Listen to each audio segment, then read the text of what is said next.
এমন জীবন তুমি করিও গঠন, মরিলে হাসিবে তুমি, কাঁদিবে ভুবন। সেই কাজটা করে গেছে আমাদের প্রিয় ভাই হাদি ভাই। হাদি ভাই যে আমাদেরকে ছেড়ে এত দ্রুত চলে যাবে, এত দ্রুত আল্লাহটাকে তিনি সাড়া দিবেন, এটা কখনো ভাবিনি। যাক, আল্লাহ নিয়ে গেছেন, এই দোয়া করি আল্লাহ তাআলা যেন তাকে শহীদ হিসাবে কবুল করে এবং জান্নাতের মাকাম দান করেন, আমিন। আপনারা একটু চিন্তা করেন, আল্লাহ রাব্বুল আলামিন তাদের জীবনের বিনিময়ে আমাদের আজকে এরকম একটা স্বাধীন দেশ আমাদের দান করছে। এরকম স্বাধীনভাবে আমরা চলাফেরা করতে পারছি একমাত্র সেই শহীদ ভাইদের জন্যই।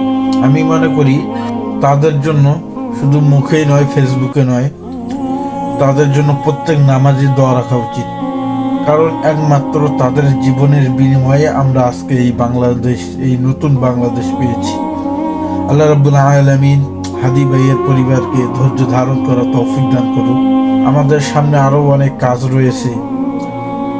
এরকম অন্যায়ের প্রতিবাদ করতে আমরা কোনো দ্বিধাবোধ করব না। অন্যায়কে কখনোই প্রশ্রয় দেওয়া যাবে না। আমরা থামবো না। এক হাদি ভাই গেছে, হাজারো হাদি ভাইয়ের জন্ম হবে ইনশাআল্লাহ।